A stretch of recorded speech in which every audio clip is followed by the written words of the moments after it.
Bagaimana kita mengetahui bahwa seseorang itu kena ain? Kita bisa merujuk kepada beberapa literatur dalam hadis Nabi SAW.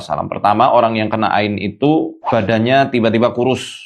Sudah makan banyak, susah gemuknya. Kurus, krempeng, gitu, ceking. Gitu. Ini diriwayatkan dalam hadisnya Asma binti Umais radhiyallahu anha. Jadi ketika Rasulullah SAW berkunjung ke rumah sepupu beliau, ini Ja'far bin Abi Thalib, beliau melihat putra-putranya Ja'far itu kurus-kurus. Lalu Nabi tanya, ini kenapa anak-anaknya kok kurus-kurus?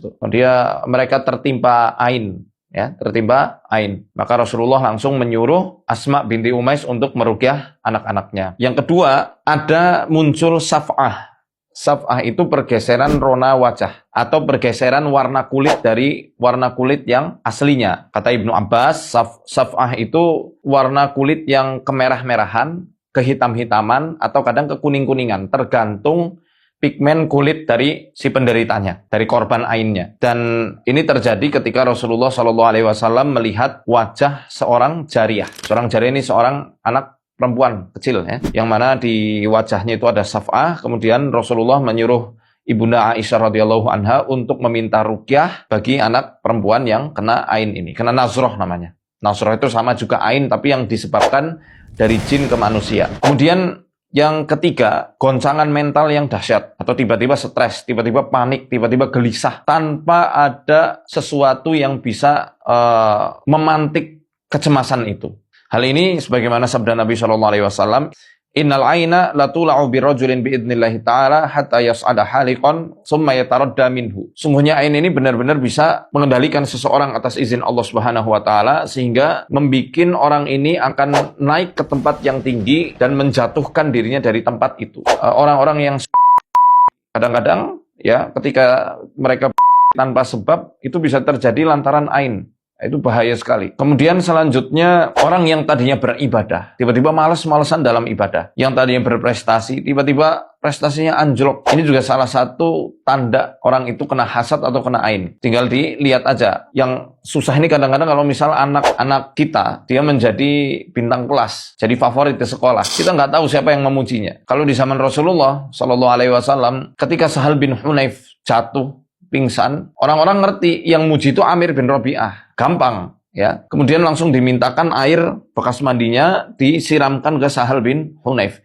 Tapi kalau misalnya banyak yang memuji, kita nggak tahu siapa yang pujiannya itu, kekagumannya itu menimbulkan ain, menimbulkan efek hasad, maka cukuplah dengan diruqyah, sambil bisa dimandikan juga dengan air yang dibacakan ayat-ayat khusus untuk membatalkan ain. Kemudian berdasarkan doa Nabi SAW, ini ciri-ciri berikutnya ya, sering merasakan panas ataupun dingin, yang biasanya hal itu dirasakan di pundak, di tengkuk, dan dingin di area tangan dan juga kaki. Karena Rasulullah SAW dalam doanya untuk menghilangkan ain, Rasul bersabda, Allahumma barik lahu wa adhib anhu harral aini wa bardaha wa wasabaha. Ya Allah, berkahilah dia, hilangkanlah panasnya ain, dinginnya ain, dan juga wasop. Wasop itu penyakit yang terus-menerus, penyakit kronis. Misalnya tiba-tiba ada kanker stadium 4, padahal tadinya nggak ada apa-apa. Nah, itu bisa lantaran orang kena ain. Nah, ciri yang terakhir ini adalah munculnya penyakit. Ya, seperti yang tadi saya sampaikan dari doanya Nabi, muncul penyakit yang tiba-tiba langsung kronis, langsung parah, apapun jenis penyakitnya. Seringnya kanker, atau tiba-tiba kena lambung parah, pingsan secara terus-menerus, pas mau manten, mau akad nikah, tiba-tiba pingsan.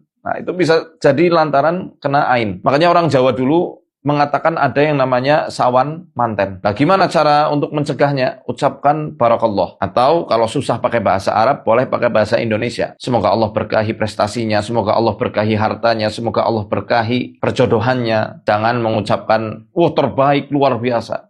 Khawatirnya kalau Anda mengucapkan demikian, ada setan yang hadir saat itu, dia yang akan melemparkan efek energi negatif dari ain itu. Ingat, Nabi SAW bersabda, Aktsaru man yamutu min ummati ba'da qada'illahi wa qadarihi bil ain. Kebanyakan yang meninggal dari umatku setelah qada dan qadarnya Allah adalah lantaran penyakit ain. Maka jangan kagok ketika kita mendoakan. Banyak-banyak mengucapkan Masya Allah, banyak-banyak mengucapkan doa keberkahan. Lalu gimana kalau misalnya kita dipuji tanpa orang tersebut mendoakan keberkahan untuk kita? Kita yang dipuji ucapkan Masya Allah, la quwata illa billah. Itu yang menjadi tameng insya Allah. Wallahu a'lam bishawab. Barakallahu fikum. Assalamualaikum warahmatullahi wabarakatuh.